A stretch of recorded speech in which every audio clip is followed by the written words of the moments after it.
Thank you, Mr. Chairman. The shareholder proposal process we're discussing today was originally designed to give investors a voice in the companies they are shareholders of.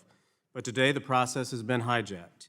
A small group of activists will buy just enough shares to qualify under the law, then flood companies with radical social and political proposals that have nothing to do with profits, jobs, or innovation. Instead, they force businesses into costly and divisive debates on things like climate change, DEI, abortion, and gender ideology. And it's not just companies on Wall Street in the crosshairs. It's businesses across the country, including those in Indiana, that are targets as well. Cummins, headquartered in Columbus, Indiana, was the target of a resolution demanding that it tie its executive pay to unrealistic climate targets that would destroy its business. Eli Lilly, another Indiana-based company activist, demanded that it divert critical resources towards a report on DEI hiring quotas instead of focusing on its core mission of developing life-saving medications. These activists are not hiding the ball either. Groups like As You Sow flaunt their proposals on their website, and I encourage those watching at home to look for themselves and see how extreme these proposals truly are.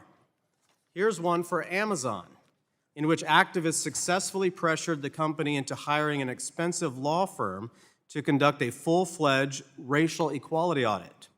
In fact, over 30 American companies, ranging from Uber to Chipotle, have been pressured into similar audits.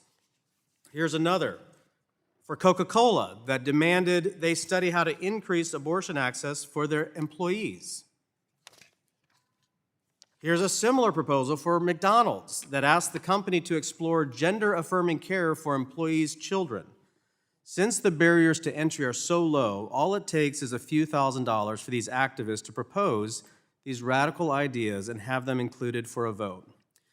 Thank you all for being here today. Ms. Keel, I know you spent a lot of time working with companies that receive these type of proposals. How difficult is it for companies to combat these proposals, and what are the costs for those that choose to do so? Sure. So there are a few different ways you can go about it, and I think one important word to focus on is combat, right? I don't think it would be ideal, right, if we weren't thinking of it in that direction, and instead we were able to think of it as, are we deciding what's material to our investors and what we're going to put on our proxy statement? Are we exercising a legal right by going to court and trying to understand the application of these rules? I would not consider those combative. I would explain those as exercising one's legal rights. But yeah, it's inordinately expensive, both in terms of legal fees, but then also in terms of making the headlines, right? And navigating the discussions with your shareholders and customers and suppliers. That's very taxing on companies. Are you seeing a lot of activity in relation to this sort of action, and investors that are pushing companies have just calmed down a little bit, or are we still seeing quite a bit of activity?